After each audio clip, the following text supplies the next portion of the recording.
আসসালামু আলাইকুম ভিউয়ার্স, আজকে আমরা আরেকটি নতুন রেসিপি নিয়ে আপনাদের সামনে চলে আসলাম নাহিদা আয়েশা কিচেনটিতে। আশা করি আজকের এই রেসিপিটা আপনাদের খুব বেশি ভালো লাগবে। যদি ভালো লাগে ভিডিওটি, তাহলে ভিডিওটিতে একটি লাইক দিয়ে ভিডিওটি কন্টিনিউ করবেন, আর ভিডিওটি স্কিপ না করে ফুল ভিডিওটি দেখবেন অনুরোধ থাকলো। আজকে তৈরি করে দেখাবো কাঁচা আমের পাঁপড়, আর এই পাঁপড়টি তৈরি করা যত সহজ, খেতে ততটাই মজা। আমের সিজন চলে গেলেও কিন্তু আমের স্বাদটা ঘরে বসিয়ে নেওয়া যাবে এই পাঁপড়ের মাধ্যমে। খুব সহজভাবে এই পাঁপড়গুলো তৈরি করে নেওয়া যায়, একদম ইজিভাবে কিন্তু এই রেসিপিটা তৈরি করে নিতে পারবেন এখন থেকে আপনারা সবাই। তো দেরি না করে চলে যাচ্ছে রেসিপিটা শুরু করার জন্য। প্রথমে আমি এখানে নিয়ে নিলাম একটি আমটিকে আমি ছিকলা ছাড়িয়ে তারপর কেটে ধুয়ে নিচ্ছি। এদিকে আমি হাফ কাপ নিয়েছি সাবুদানা, আর এই সাবুদানাটা আমি এইটুকুই নিব। আপনারা চাইলে কিন্তু সাবুদানাটা এখানে একটু বেশিও নিতে পারেন। আমি যেহেতু ভিডিও তৈরি করবো তার জন্য অল্প করে নিয়ে নিলাম, আর সাথে সাথে অল্প পরিমাণে পানি দিয়ে আমি 2 বার ধুয়ে নিচ্ছি।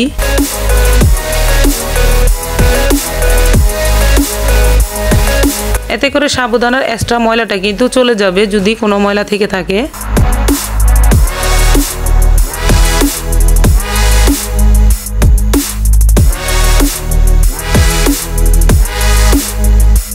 আমি আরেকবার ধুয়ে নিচ্ছি। আমার 2 বার ধোয়া শেষ। এখন আমি এখানে কুসুম গরম পানি দিয়ে ভিজিয়ে রাখবো প্রায় 10 মিনিটের মতন। আপনারা চাইলে কিন্তু সাবুদানাটাকে আধা ঘন্টা ভিজিয়ে রেখে তারপরে ব্লেন্ড করে নিতে পারেন। আমি এভাবে কুসুম গরম পানিটা দিয়ে দিই, এতে করে সাবুদানাটা খুব তাড়াতাড়ি ভিজে যায় আর খুব সুন্দর নরম হয়ে যায়, আমি যেহেতু ব্লেন্ড করবো না এর জন্য। আর এদিকে কিন্তু আমি আমটাকে ছিকলা ছাড়িয়ে ধুয়ে নিয়েছি। এখন আমটাকে আমি কেটে নিয়েছি, আর এই আমটাকে এখন আমি সিদ্ধ করে নেব।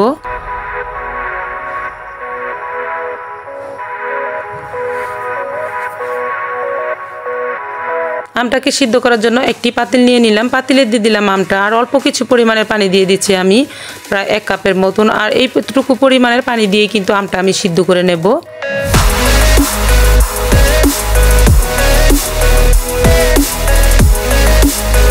এদিকে আমটাকে দিয়ে চুলাটাকে আমি অন করে দিলাম। এখন আমি একটি ঢাকনা দিয়ে ঢেকে আমটাকে সিদ্ধ করে নিচ্ছি।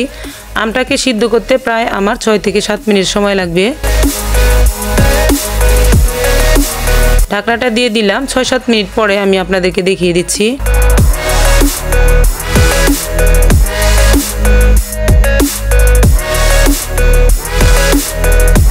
তো আমি এর ভিতরে 2 বার চেক করে দেখে নিলাম আমটা কি সিদ্ধ হয়ে আসছে কিনা। আসলে সিদ্ধ হয়ে গেছে, পানিটা শুকানোর অপেক্ষা করলাম আমি। পানিটা শুকিয়ে গেছে। এখন আমি আরেকটি কড়াইতে গরম গরম উঠিয়ে নিলাম, আর এদিকে স্টিলের একটি গ্লাস দিয়ে আমি আমটাকে ফিনিশ করে নিচ্ছি গরম গরমে। এতে করে খুব দ্রুতই ফিনিশ হয়ে যাবে। আপনারা চাইলে কিন্তু হাত দিয়েও ডলে নিতে পারেন। আর দর্শক, এর ভিতর আমি একটা কথা বলে রাখি, আমি যেহেতু সাবুদানাটা কম নিয়েছি তার জন্য এখানে আমের পরিমাণটা আমার বেশি হয়ে গেছে। তো আপনারা কিন্তু সাবুদানাগুলো একটু বাড়িয়ে নিলে আমটাকে অর্ধেক দিয়ে দিলে কিন্তু হবে, পুরো আমটা দরকার নেই। আর যদি 2 কাপ সাবুদানাটা নিয়ে থাকেন সেক্ষেত্রে কিন্তু 1টি আম দেওয়া যাবে।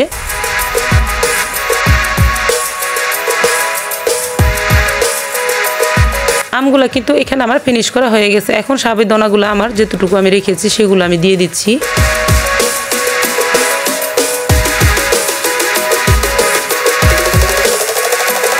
তো দর্শক দেখুন, গরম পানি দিয়ে ভিজিয়ে রাখার কারণে কিন্তু সাবুদানাটা খুব সুন্দরভাবে গলে গেছে এই আমটা সিদ্ধ করতে করতে ততটুকু সময়ের ভিতরে। এখন আমি এই আমের ভিতর সাবুদানাগুলো দিয়ে দিচ্ছি। আর এই পাঁপড় তৈরি করতে হলে কিন্তু সাবুদানাটা খুবই দরকার, সাবুদানাই প্রয়োজন।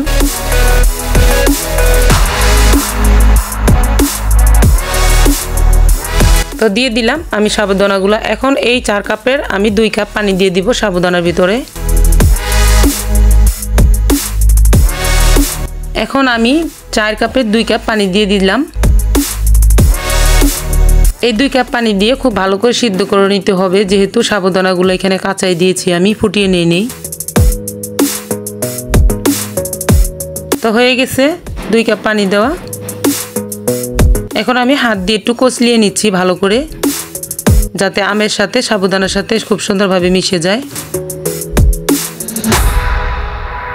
এখন আমি এখানে দিয়ে দিচ্ছি 1 চা চামচ পরিমাণের লবণ, যেহেতু আমগুলা টক আছে। আর 1 চা চামচ পরিমাণে দিয়ে দিলাম আমি লাল মরিচের গুঁড়া, আর দিয়ে দিলাম হাফ চা চামচ পরিমাণের জিরার গুঁড়া, আর এখানে দিয়ে দিলাম কয়েক ড্রপস গ্রিন ফুড কালারটা। এটা কাঁচা আমের কালারটা নিয়ে আসবে, এর জন্য আপনাদের কাছে থাকলে দিবেন, না থাকলে অপশনাল, এমনিতেও কিন্তু তৈরি করে নিতে পারবেন। আসলে এই কালারটা দিয়ে দিলে কিন্তু হুবহু কাঁচা আমের কালারটা চলে আসে, এর জন্যই। এখন আমি চুলাটাকে অন করে দিলাম, অন করে দিয়ে বারবার একটু নাড়াচাড়া করে দিচ্ছি। খুব দ্রুতই কিন্তু ঘন হয়ে যাবে, আর ঘন হয়ে যাওয়ার পরে কালারটা কিন্তু চেঞ্জ হয়ে যাবে।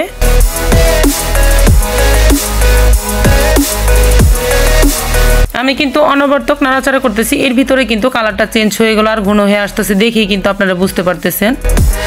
এই যে দেখুন, এখন শুধু আমি সাবুদানাগুলোকে ভালো করে ফুটিয়ে নেব। সাবুদানাগুলো কিন্তু এখনও ফুটে যায়নি, সাদাই আছে দেখা যাচ্ছে। যখনই সাবুদানাগুলো ফুটে যাবে তখন কিন্তু কালারটা চেঞ্জ হয়ে যাবে।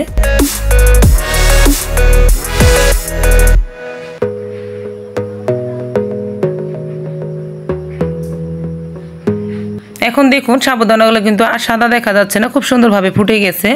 তো এই পর্যায়ে আমি হালকা একটু ঘন করে নামিয়ে নিচ্ছি, এর বেশি আমার আর জাল করতে হবে না। এগুলো নামিয়ে নেওয়ার পরে কিন্তু আরও ঘন হয়ে যাবে। এই তো চুলাটাকে আমি অফ করে দিলাম। এখন আমি রোদ্রে একটি প্লাস্টিক বিছিয়ে রেখেছি, সেখানে আমি এই চামিচ দিয়ে অল্প অল্প করে দিয়ে এগুলো শুকনো হতে দিয়ে দিচ্ছি।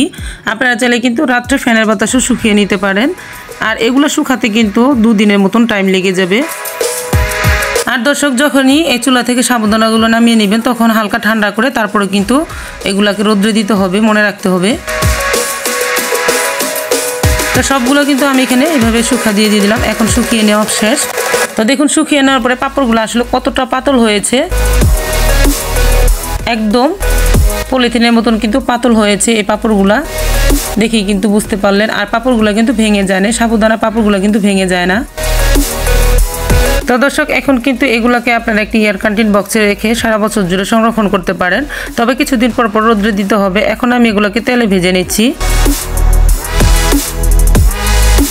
তো ফ্রাই প্যানে আমি তেল দিয়ে দিয়েছি, তেলটা পর্যাপ্ত পরিমাণের গরম হয়ে আসলে একদম হাই হিটে, তারপর মিডিয়াম লো আঁচ করে হালকা আঁচে ভেজে নিতে হবে পাঁপড়গুলা। তো এদিকে আমি পাঁপড়টা আপনাদেরকে দিয়ে দেখিয়ে দিচ্ছি। পাঁপড়টা দেওয়ার সাথে সাথে কিন্তু 5 থেকে 6 সেকেন্ডের ভিতর কিন্তু হয়ে যাবে, আর এভাবে কিন্তু সাথে সাথে উঠিয়ে নিতে হবে।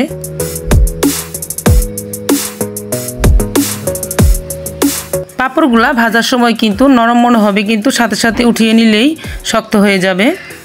আর এইগুলোকে কিন্তু আপনারা ভেজে যখনই খেতে ইচ্ছে করবে তখন সাথে সাথে ভেজে খেতে পারবেন। তো একইভাবে কিন্তু আমি 2টা পাঁপড় আপনাদেরকে ভেজে দেখিয়ে দিচ্ছি।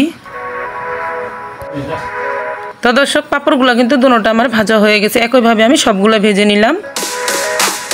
তো এই পাঁপড়গুলো দেখুন সবগুলাই কিন্তু খুব সুন্দরভাবে ভাজা হয়ে গেছে। আর ভাজার পরে কিন্তু এগুলো খুব বেশি সময় খোলা রাখতে যাবেন না, এগুলোকে কিন্তু সাথে সাথে পলির ভিতর অথবা একটি এয়ার কন্টেইন বক্সের ভিতর ঢুকিয়ে নিতে হবে। বাতাস পেলে কিন্তু পাঁপড়গুলা সিমটে যাবে। তো এখন আমি আপনাদেরকে একটি ভেঙে দেখিয়ে দিচ্ছি আসলে কতটা মুচমুচে হয়েছে পাঁপড়গুলা।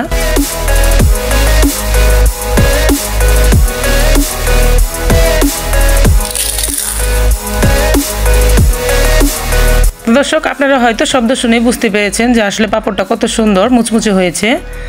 তো আমার এই ভিডিওটি যদি ভালো লাগে অবশ্যই একবার বাসায় তৈরি করে খেয়ে দেখবেন, আর আমাকে লাইক কমেন্টের মাধ্যমে আপনাদের মূল্যবান মতামত জানিয়ে দিবেন। আজ এই পর্যন্ত, আরও একদিন চলে আসবো নতুন কোনো ভিডিও নিয়ে ইনশাল্লাহ। ততক্ষণ পর্যন্ত আপনারা সকলে ভালো থাকবেন, সকলকে জানাই অসংখ্য ধন্যবাদ।